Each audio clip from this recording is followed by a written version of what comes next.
فرماتے ہیں کہ میں نا مزدور لینے گیا، بغداد کے چوک میں مزدور بیٹھے ہوتے تھے، تو میری ان مزدوروں میں سے نا ایک نوجوان بچے پہ نظر پڑی۔ بڑا کمزور سا وجود تھا لیکن چہرے پر عبادت کا نشان تھا، ماتھا بتاتا تھا کہ نماز کا بڑا خیال رکھتا ہے۔ میں اس کے قریب گیا، چہرے بھی بڑا کچھ بتاتے ہیں نا، چہروں میں بھی بڑی رانائی ہوتی ہے۔ فرماتے ہیں میں قریب گیا، میں نے اس کو کہا بیٹے مزدوری کرو گے؟ تو کہنے لگا مزدوروں میں بیٹھا ہوں تو حضور مزدوری کے لیے ہی تو بیٹھا ہوں۔ تو میں نے کہا کہ چلو پھر۔ کہنے لگا نہیں میری کچھ شرطیں۔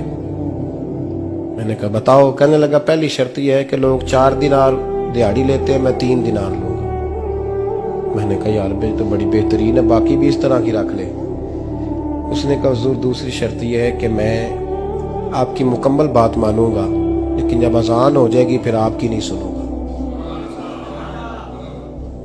تیسری بات اس نے یہ کی کہ حضور میں آپ کے گھر میں کام کروں گا پر آپ کے کسی سوال کا جواب نہیں دوں گا۔ کہتے میں نے کہا یار تو بڑا عجیب ہے، شرطیں تو مالکوں کی ہوتی ہیں۔ کہنے لگا جی بہرحال میں شرطیں لگا کے جاتا ہوں۔ فرماتے ہیں میں اسے گھر لے آیا، کام میں نے اس کو بتایا تو جو کام مزدور سارے دن میں کرتا ہے نا اس نے 2 گھنٹے میں کر دیا۔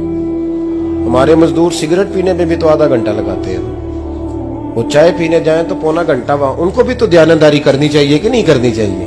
نے معاہدہ کیا ہے نا جی تو پورا اترنا چاہیے نا۔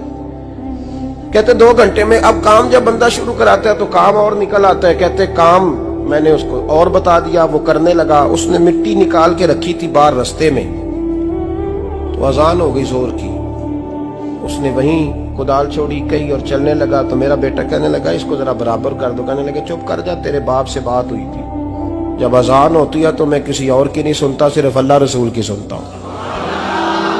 کہتے ہیں مسجد چلا گیا، نماز پڑھ کے آیا تو دوپہر کا وقت تھا۔ میری بیوی کہنے لگی اس کو کھانا کھا لے۔ کہتے ہم نے کہا کھانا کھا لو، تو کہنے لگا میں نے روزہ رکھا ہوا، رمضان بھی نہیں تھا، نفلی روزہ رکھا ہوا۔ فرماتے ہیں شام ہوئی، میں نے 3 دینار دیے تو میں نے کہا تیرا نام کیا ہے؟ کہنے لگا میں نے آپ سے کہا تھا میں کسی سوال کا جواب نہیں دوں گا۔ کہتے وہ چلا گیا۔ اگلے دن میں پھر لینے گیا اسے، کام کچھ اور نکل آئے تو لوگوں نے بتایا وہ صرف ہفتے والے دن آتا ہے۔ میں نے کہا کیوں؟ کہنے لگا جی وہ کہتا ہے میرا ہفتے کا خرچہ 3 دینار ہے، جب 3 دینار کما لیتا ہوں تو باقی سارا ٹائم اللہ رسول کی ذکر میں گزار دیا کرتا ہوں۔ فرماتے ہیں عجیب۔ اگلے ہفتے میں پھر لینے گیا، میں نے پورا ہفتہ انتظار کیا کہ کام اسی سے کرانا ہے۔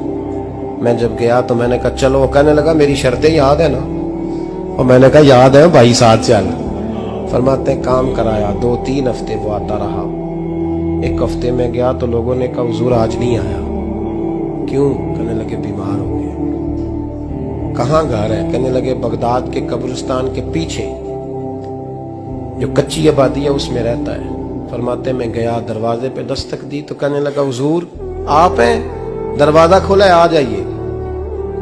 فرماتے ہیں میں اندر گیا تو میں نے کہا تمہیں کیسے پتا چلا میں آیا ہوں؟ کہنے لگا حضور اللہ والے ہو آپ نہیں آنا تھا، ورنہ امیر تو غریبوں کا پتہ لینے کوئی نہیں آتے۔ کہتے میں قریب گیا تو کہنے لگا میں آپ کا انتظار کر رہا تھا، تیز بخار ہے، تپ رہا۔ جیب سے کچھ پیسے نکالے، کہنے لگا یہ پیسے رکھ لیں۔ ایک انگوٹھی نکالی، کہنے لگا حضور آج رات کو میرا انتقال ہو جائے گا، ان پیسوں کا کفن خرید کے صبح جنازہ پڑھ کے مجھے دفن کر دینا، اور جب دفن کرو تو یہ انگوٹھی لے کے عصر کے بعد ہارون رشید کے پاس جانا، آپ اسے کہنا میں نے ملنا ہے پر وہ آپ کو ٹائم نہیں دے گا، آپ اس کو آواز دیجئے گا کہ تیری ایک امانت ہے میرے پاس، پھر وہ آپ سے ملے گا تو انگوٹھی دے دیں، پھر آپ میری طرف سے فارغ ہیں۔ حضرت فرمانے لگے تیرا نام؟ اور کہنے لگا حضور وقت تھوڑا ہے، آج رات میں نے جانا ہے، بڑی لمبی معافی مانگنی ہے رب کریم سے، اگر مناسب سمجھے تو مجھے اپنے رب سے تنہائی کر دے دیں۔ فرماتے ہیں میں آ گیا پر اس کی باتوں نے مجھے ساری رات سونے نہیں دیا۔ فرماتے ہیں صبح بڑی مشکل سے سورج نکلا، میں گیا دروازے پہ ہاتھ رکھا تو دروازہ کھلا ہوا تھا، اندر داخل ہوا تو خوشبوئیں میرا استقبال کر رہی تھی، جب چہرے سے کپڑا ہٹایا تو اس کا تو انتقال ہو چکا،